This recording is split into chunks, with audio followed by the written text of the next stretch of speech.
तो बच्चों ये हीट एंड थर्मोडायनेमिक्स जो प्रीवियस ईयर्स एग्जाम के क्वेश्चन होते हैं उसकी क्लास है। तो हम लोगों ने ये क्लास दो पार्ट में डिवाइड कर ली थी। पहले पार्ट में हम लोगों ने क्वेश्चन नंबर 50 तक का रखा था, जो कि एक दूसरे पहले बार पुराने वीडियो में है। इस क्लास में हम लोग ये क्वेश्चन जो हमारे डाउट्स हैं उनको लेकर के क्वेश्चन नंबर 51 से स्टार्ट कर रहे हैं। तो क्वेश्चन नंबर 51 कहते हैं, a gas is at equilibrium at T Kelvin if the mass of one molecule is m and its component of velocity in x direction is vx, then the mean value of vx square is। तो बेटा हमने ये तो पढ़ ही रखा था कि v square is equal to 3/2, मतलब हाफ क्या कर रहा हूं मैं, हमने ये पढ़ रखा था कि half M V square is जी इक्वल टू 3/2 के टी। ठीक है, तो यहां से हाफ कैंसिल कर दें, तो यहां से वी स्क्वायर की वैल्यू के टी बाई एम आ जाती है। हर डिग्री ऑफ फ्रीडम पे हाफ के टी की एनर्जी होने की वजह से 3/2 के टी की एनर्जी हो गई थी। तो यहां से वी स्क्वायर की वैल्यू के टी बाई एम हो जाएगी। अब एक जो डेरिवेशन कर रहे होते थे, अगर तुमको याद हो, जब आइडियल गैस इक्वेशन का, तो उसमें हम कहते थे कि वी एक्स स्क्वायर की जो एवरेज वैल्यू है वो वी वाई स्क्वायर की एवरेज वैल्यू होगी, और वही वी जेड स्क्वायर की एवरेज वैल्यू होगी। यहां तक कोई दिक्कत? बिकॉज एक्स वाई जेड में कोई प्रेफरेंस तो है नहीं। अगर मान लो मेरे पास एक कमरा है जिसमें कोई गैस के मॉलिक्यूल्स मूव कर रहे हैं, तो हर डायरेक्शन में वेलोसिटी का डिस्ट्रीब्यूशन तो सेम सही होगा। तो हर डायरेक्शन में वी हाँ। एक्स स्क्वायर और वी स्क्वायर की value V X square plus V Y square plus V Z square है। ठीक है, और चूंकि ये तीनों आइडेंटिकल हैं, इसलिए average value of V square, ये एक्चुअली वी स्क्वायर नहीं है, ये average value of V square है। Average value of V square हो जाएगी वो thrice of average value of V X square हो जाएगी, बिकॉज ये तीनों इक्वल वी एक्स स्क्वायर के बराबर ही हैं। तो यहां से वी एक्स स्क्वायर की वैल्यू के टी बाई, बेटा ये मैं क्या कर रहा हूं, यहाँ पे 3 के टी बाई एम था, तो यहां से वी एक्स जी स्क्वायर जी की जी। Average value 3 K T by M 3 KT upon 3 हो जाएगा, तो ये के टी बाई एम हो जाएगा। ठीक है, तो सर आपकी वेलोसिटी, आवाज कट रही है बहुत, मैं एक बार दोबारा करूं क्या कॉल? ठीक है, एक मिनट होल्ड करो। अब क्वेश्चन नंबर 53 देखते हैं। क्वेश्चन नंबर 53 में बेसिकली देखो, पीवी डायग्राम है। 1 mole of an ideal diatomic gas undergo the transition from A to B along the path A B S on the figure. The change in the internal energy of the gas during the transition is. ठीक है, तो initially देखो PV की value 5 × 4 20 थी, मतलब चलो अभी value unit में आ जाएंगे, और बाद में 2 × 6 हो गई, 12 हो गई। ठीक है, तो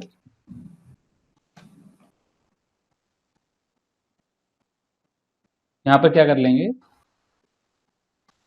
N R delta T is equal to P two V two minus P one V one, ये एक इक्वेशन हो गई। ठीक है, जी। PV is equal to N R T से, और चूंकि डाई एटॉमिक गैस है, इसलिए इसके लिए delta U is equal to N into 5/2 R delta T. Delta T. तो बेसिकली हो जाएगा 5/2 into P two V two minus P one V one. अब अगर मैं देखूं, अच्छा। तो पी टू वी टू की वैल्यू है 12 × 10⁻³ और पी वन वी वन की वैल्यू है 20 × 10⁻³। तो हो जाएगा 5/2 12 - 20 × 10⁻³। तो ये -8 हो जाएगा, -8 -4 हो जाएगा, तो -4 × 5 -20 हो जाएगा, तो -20 किलो जूल आंसर आ गया, जो कि फर्स्ट वाला आंसर आ गया।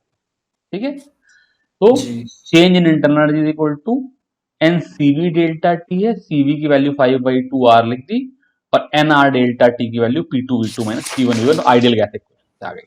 ठीक है, जी। बेसिक करना क्या था तुमको, जैसे ही डेल्टा यू पूछा था वैसे तुम्हारे दिमाग में आना चाहिए एन सीवी डेल्टा टी लगाना है, और फिर जैसे एन सीवी की वैल्यू, तो डायटोमिक है तो सीवी की वैल्यू 5/2 आर आ जाती है, और फिर तो एन आर डेल्टा टी की वैल्यू निकालनी रह गई थी, वो ideal gas equation. Question number 60 देख लेते हैं।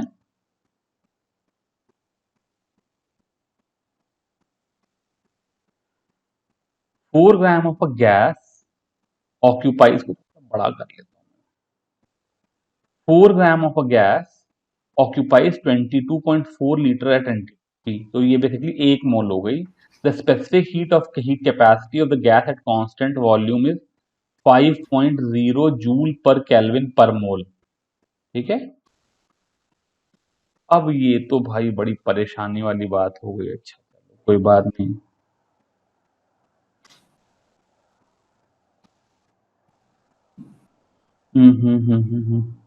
अच्छा ठीक है, तो बेटा ये तो सवाल बहुत गड़बड़ हो गया, इसलिए क्योंकि 5/2 जूल पर केल्विन पर मोल तो हो ही नहीं सकता था आंसर। मेरे हिसाब से इनसे गलती हो गई है, मिसप्रिंटिंग हो गई है, क्योंकि जो सीवी होती है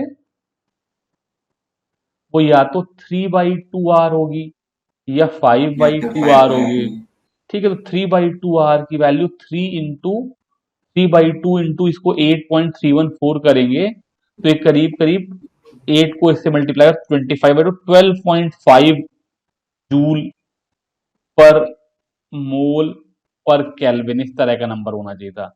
ये 5 जूल पर मोल पर केल्विन तो हो ही नहीं सकता है। अब अगर गलती से ये जूल की जगह पर अगर कैलोरी होता, ठीक है, यानी ये जो यूनिट है ये 5 कैलोरी पर केल्विन पर मोल होती, तो आर की वैल्यू करीब करीब 2 कैलोरी होती है, 2 कैलोरी पर मोल पर केल्विन। तो ये 5/2 आर हो जाता, मतलब 5 is equal to 5/2 into 2 calorie पर मोल पर केल्विन, ऐसी सी बात हो जाती। तो यहां से तुम्हारा सीवी की वैल्यू 5/2 आ जाती, तो गामा की value C P by C V करके 7/5 आ जाती। और फिर क्या कह रहे हैं, अरे बाप रे बाप, बिल्कुल ही बदली।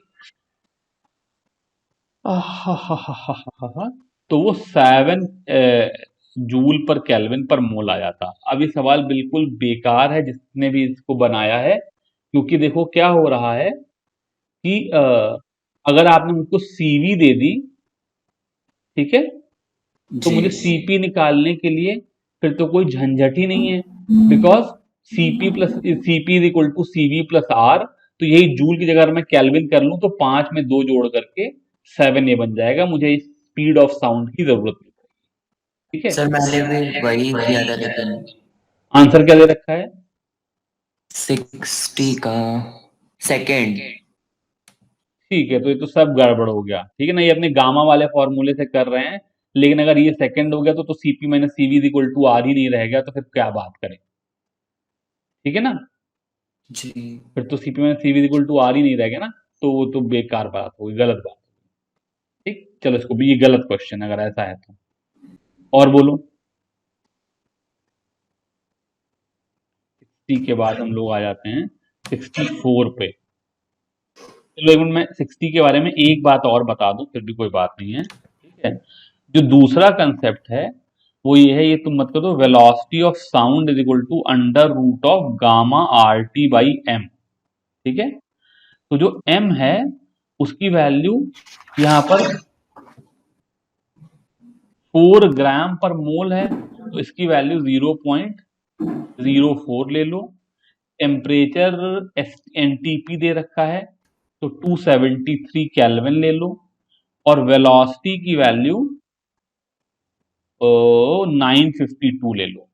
ठीक है, तो यहां से गामा की वैल्यू आ जाएगी। ठीक है, गामा इज इक्वल टू आ जाएगा, gamma is equal to CP by CV है, और सीवी की वैल्यू अगर मैं 5 ले लूं, ठीक है, तो सीपी की वैल्यू गामा सीवी से आ जाएगी। इस तरीके से हम लोग कैलकुलेशन कर सकते हैं, लेकिन ऑब्वियसली जो भी रिजल्ट आए उसमें CP minus CV equal to R तो लगना ही चाहिए था, जो कि इस वाले बस मतलब इन्होंने अपने मन से नंबर बना दिए, वो होल्ड ही नहीं कर रहा, तो फिर गलत सवाल टाइप का हो गया। ठीक, जी अगर ऐसे करना चाहते तो दूसरे नजर से इससे भी कर सकते थे। चलो क्वेश्चन नंबर 64 देखते हैं।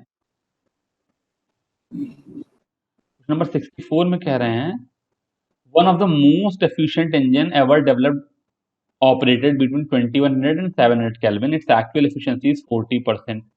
ठीक है, तो अगर ये कारनॉट इंजन होता तो इसकी एफिशिएंसी होती eta is equal to 1 minus 700 by 2100 की एफिशिएंसी जी 2/3 होती, ये आइडियल केस में होती, और जो इसकी रियल एफिशिएंसी है वो 2/5 है। 40% का मतलब 2/5 है। अब पूछ रहे हैं in what percentage of its actual efficiency of its maximum possible efficiencies. तो बेसिकली फिर से पूछ रहे हैं कि 2/5 2/3 का कितना परसेंट है, तो जाएगा 2/5 अपॉन 2/3 इंटू 100, तो सॉल्व करोगे तो 60%। ठीक सर, है, मुझे उसकी लास्ट लाइन की लैंग्वेज नहीं समझ में आई थी। अच्छा इन ठीक, कोई व्हाट बात नहीं, परसेंटेज? ठीक ठीक। तो मतलब जो आइडियल एफिशिएंसी थी उसका कितना परसेंट रियल एफिशिएंसी है। ठीक है, तो रियल अच्छा, एफिशिएंसी जो 40% है वो आइडियल के कितने परसेंट है। ठीक, ठीक है। क्वेश्चन नंबर 73 पे आ जाते हैं। ये कह रहे हैं piece of ice melts from a height h so that it melts completely, only 1/4 of the heat produced is absorbed by the ice and all energy of ice gets converted into heat during its fall.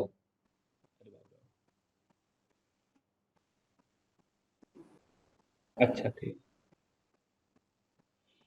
The value of H. अच्छा भाई, तो basically ये क्या कहते हैं, जब H height से गिरेगी इसको mgh एनर्जी मिलेगी। यहां तक कोई दिक्कत? नहीं। ठीक है, जब एच हाइट से कोई चीज, मान लो तुमने बॉल उठा करके जमीन पे पटकी, जब आकर जब जमीन पे गिरेगी तो mgh जो एनर्जी रिलीज होनी थी उसमें से 1/4 आइस को मिल गई। मतलब टोटल उसने सारी की सारी एनर्जी जो थी वो हीट के फॉर्म में रिलीज की, और उस हीट में से 1/4 आइस को मिल गई। तो आइस को जो एनर्जी मिली वो मिली mgh/4, और ये जो एनर्जी है it was sufficient to melt the ice, तो this is equal to ml। तो मास से मास कट गया, h की वैल्यू 4l/g हो गई। तो 3.4 इंटू 10⁵ को 4 से मल्टीप्लाई करूंगा तो ये करीब करीब 12 और ये 136 किलोमीटर आ जाएगा। ठीक है ना, जी 13.6 हो जाएगा, डिवाइडेड बाई 10 करूंगा तो यहाँ पे 10⁴ हो जाएगा। 13.6 इंटू 10⁴ का मतलब 136 इंटू 10⁵ हो जाएगा, तो 136 किलोमीटर हो जाएगा। सिंपल सा सवाल है, बस खाली सवाल पूछने में बड़ा कॉम्प्लिकेटेड है, अदरवाइज बहुत सिंपल सा कंसेप्ट है। जो टोटल एनर्जी गिरने में उसको मिलनी थी उसका 1/4 उसने खुद एब्जॉर्ब करी, और वो मास इंटू लेटेंट हीट हो जाएगा। ठीक है। अब आ जाते हैं क्वेश्चन नंबर 76 पे। क्वेश्चन नंबर 76 और 77। 76 कह रहे हैं one mole of an ideal monatomic gas undergo the process described by the equation PV की power cube is equal to constant, the heat capacity of gas during this process. ठीक है, तो बेटा इसका पूरा डेरिवेशन करना तो बड़ा लंबा सा काम है, पर चलो मैं तुम्हारे लिए कर देता हूं कि अगर मान लो कोई आइडियल गैस है तो उसकी D Q is equal to N C V D T plus P D V है। यहां तक कोई दिक्कत? जी नहीं। अब क्या होता है, जो पी डी वी का इंटीग्रल है, यहाँ पे P V cube is equal to constant है, तो पी डी वी का जो इंटीग्रल है वो हो जाएगा के वी की पावर -3 dv। ठीक है, जी तो के वी की पावर -3 dv का इंटीग्रल हो जाएगा के वी की पावर -2 अपॉन -2। जी इस -2 को मैं -3 इंटू वी लिख लूं तो ये हो जाएगा पीवी अपॉन -2। यहां तक कोई दिक्कत है? अब इसको जब मैं इनिशियल से फाइनल तक इंटीग्रेट करूंगा तो ये चलो 1 से 2 लिख लेते हैं, लिखने में आसानी होगी। तो ये हो जाएगा P2V2 माइनस P1V1 अपॉन -2। यहां तक कोई दिक्कत? नहीं। तो P2V2 माइनस P1V1 को मैं NRDT अपॉन -2 लिख सकता हूं। जी और इसको वहां भेज दूं तो मेरा रिलेशन आ गया, मैं इसको नीचे लिखूं, टी क्यू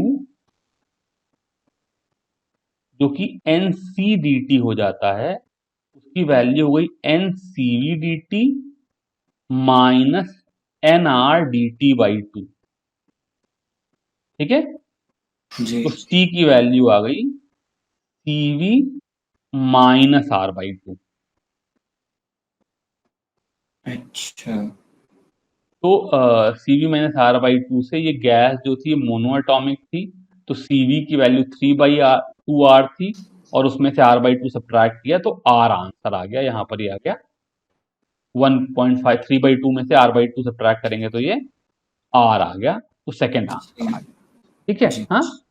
अब क्या जी कहते हैं, जो लोग इस तरह के सवाल, क्योंकि देखो एग्जाम में पूछे गए हैं, इसलिए अगर तुमने हमारा लेक्चर देखा होता, जो कि तुमने अच्छे से शायद देखा नहीं, अगर तुम्हें सवाल पूछना, तो उसमें हम लोगों ने ये बात डेरिवेशन कर रखी है कि अगर मेरा प्रोसेस पीवी की power N is equal to constant हो, तो specific heat C is equal to CV plus R upon 1 - n हो जाती है।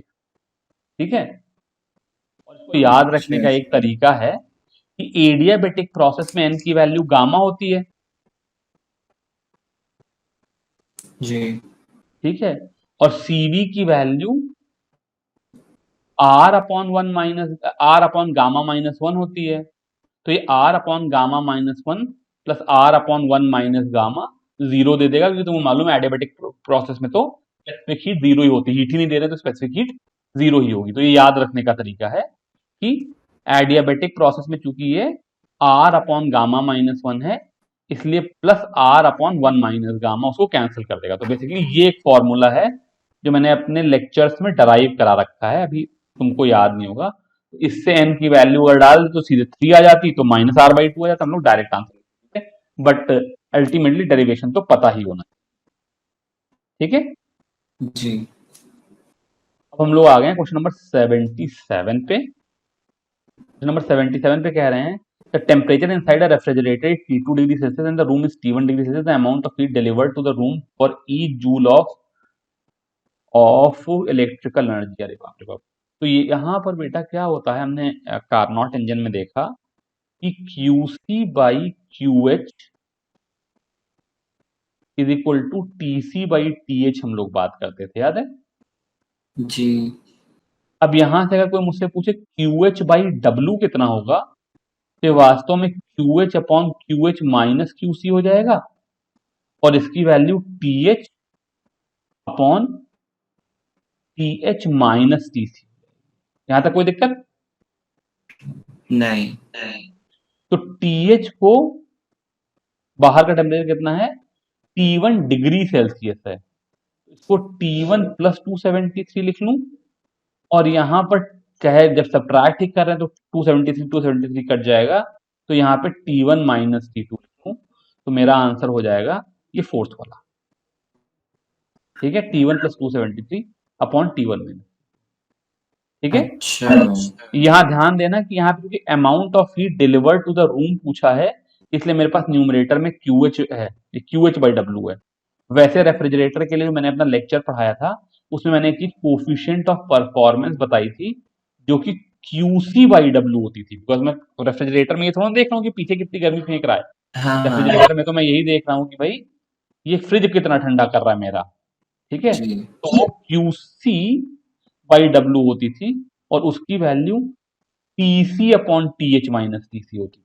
आई थिंक मैंने जो अपना लेक्चर उसमें T2 upon T1 minus T2 लिखा है, वो एक ही बात है। मतलब हॉट टेम्परेचर को T1 कह रहे हैं, कूल टेम्परेचर को T2 कह रहे हैं। और याद रखना कि जो T यहाँ पर जो हम लोग ले रहे हैं वो सारे के सारे केल्विन स्केल में है, बिकॉज ये तो आइडियल गैस इक्वेशन से आए हैं ना, तो अगर कहीं भी हम्म, सेल्सियस में, तो उसको केल्विन में कन्वर्ट करना बहुत जरूरी है। ठीक, जी अब आ जाते हैं क्वेश्चन नंबर 79 पर। नंबर 79, नंबर 79 कह रहे हैं, in an adiabatic process volume of mono atomic gas increases by 6%, then find percentage change in the temperature. तो बेटा ये हम तुमको पहले बता चुके हैं कि जो आइडियल गैस इक्वेशन में एडियाबैटिक प्रोसेस के लिए वैसे तो रिलेशन पीवी की power gamma is equal to constant है, लेकिन जब मैं वॉल्यूम और टेम्परेचर में रिलेशन लिखना चाहूंगा तो मैं इस पी को पी बाई वी लिख दूंगा। जी ठीक है, तो यहां से आ जाएगा टी इंटू वी की power gamma minus one is equal to constant. Constant. अब हम थोड़ी सी एरर एनालिसिस या कैलकुलस लगाएं तो यहां से आ जाएगा D T by T plus gamma minus one into DV by V is equal to zero. ठीक है, अब जो मेरी गैस है मोनोएटॉमिक है, तो गामा माइनस वन की वैल्यू हो गई 2/3, डीवी जी बाई वी की वैल्यू हो गई 6%। ठीक है, तो वॉल्यूम जो है वो इंक्रीज कर रही है इसलिए +6%। ठीक है, तो 3 से 2 कट जाएगा, तो यहां से डी टी बाई टी की वैल्यू -4% आ जाएगी। उस साइड जाएगा तो प्लस का माइनस हो जाएगा। तो बेसिकली अगर वॉल्यूम 6% बढ़ रही है, वैसे भी माइनस होना चाहिए था बिकॉज एडियाबेटिक एक्सपेंशन में चीजें तो ठंडी होती ही हैं, जी टेम्परेचर घटेगा और कितना घटेगा 4%। ठीक है, जी बिकॉज गामा माइनस वन की वैल्यू 2/3, तो 2/3 ऑफ 6 इज 4%। ठीक है, जी जी फिर से बता दूं कि ये मैं बार बार तुमको अपनी क्लासेस में डराइव करके दिखाता रहता हूं, लेकिन ये जो फॉर्मूले हैं टेम्परेचर और वॉल्यूम का रिलेशन, प्रेशर वॉल्यूम का रिलेशन, टेम्परेचर प्रेशर का रिलेशन, ये तुम्हें याद होना चाहिए। ठीक है, सर, ये अगर तो नहीं याद, यार था, वही बाद में दिक्कत हुई थी, अगर ये ठीक कैलकुलस लगा के लाता कैलकुलस तो लगाने इजी में, है। ठीक कैलकुलस लगाने में दिक्कत हुई, कोई बात नहीं, अभी कुछ नहीं कर सकते हैं। फाइनली आया क्वेश्चन नंबर 84। दिक्कत ही नहीं होगी तो फिर तुम मुझसे पढ़ोगे क्यों यार, है हाँ ना, ठीक। फिर मेरा काम ही क्या रह जाएगा।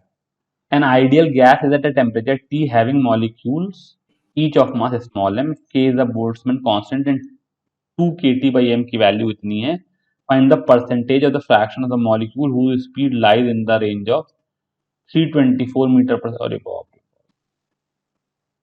ये तो भाई बड़ा परेशानी वाली बात है। तो पहली बात मैं बता दूं, एक चीज होती थी Maxon Boltzmann distribution of speed, जिसके बारे में यहां से ज्यादा हम लोगों ने केमिकल काइनेटिक्स में पढ़ा था, जी जहां पे हमने पढ़ा था कि fraction of molecule having energy greater than E A is equal to E to the power of minus E A by R T. यहां तक कोई दिक्कत है? नहीं। तो अब क्या कह रहे हैं, मेरे को दो काम करने होंगे। पहली बात तो क्या करना होगा, 324 मीटर पर सेकेंड की करस्पॉन्डिंग ई ए वन कोई एनर्जी निकालनी होगी। ठीक है, जो ई ए बाई आर टी है इसको हम लोग ई ए बाई के टी लिख लेंगे, बिकॉज यहां पर ये एनर्जी पर यूनिट मोल में ना होकर के पर यूनिट मॉलिक्यूल में कर ले रहे हैं। तो जब मैं ई ए वन निकाल लूंगा, वो मॉलिक्यूल जिसकी वेलोसिटी 324 मीटर पर सेकेंड है। ठीक है, तो एफ वन जिनकी एनर्जी ई ए वन से ज्यादा है वो E to the power of minus E A one by R T हो जाएगा। ठीक है, जी हाँ, और मैं अभी जी कैलकुलेशन नहीं करना चाह रहा, ये तो गंदा सा ही सवाल है। Just for the sake of number मान लो ये नंबर आता है 0.42। ठीक है, इसका मतलब 42% मॉलिक्यूल की एनर्जी ऐसी है कि उनकी स्पीड 324 मीटर पर सेकेंड से ज्यादा है। ठीक है, जी फिर अगली बार क्या करूंगा, ई ए टू निकाल लूंगा, वो एनर्जी जिसकी वेलोसिटी हाफ एम इंटू 326 का होल स्क्वायर, मतलब वेलोसिटी 326 है, तो वहां से एफ टू निकाल लूंगा E greater than E A two. तो ऑब्वियसली इस बार मेरी एनर्जी ज्यादा है तो उससे ज्यादा एनर्जी वाला फ्रैक्शन थोड़ा सा कम हो जाएगा, मान लो ये 0.40 आ जाएगा। तो 324 से ऊपर वाले 42% मॉलिक्यूल हैं, 326 से ऊपर वाले 40% मॉलिक्यूल हैं, तो यहां से बेसिकली 324 से 326 वाले 0.02 या 2% मॉलिक्यूल हो जाएंगे। ठीक है, इस तरीके से हम लोग निकाल सकते हैं, लेकिन इतना कैलकुलेशन कैसे करेंगे ये मुझे पता नहीं, तो एक अंदाजे से निकालना होगा, कर लेंगे। आह, आम,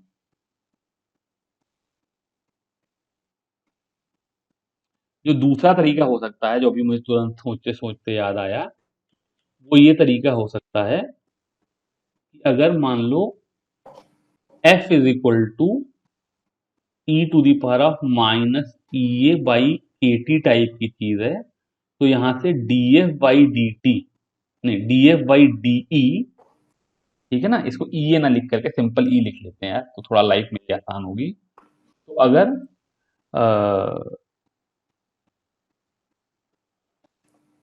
D F by D E की वैल्यू ये K T E to the power of minus E by K T और इनटू इसका डिफरेंशिएशन, तो यहां पर minus one by K T, इस तरह का रिलेशन आ जाएगा। ठीक है, जी अब यहां पर ई की कोई वैल्यू ले लो, मान लो E corresponding to half M into 324 का स्क्वायर, और डीई को ले लो half M into 326 square minus 324 square.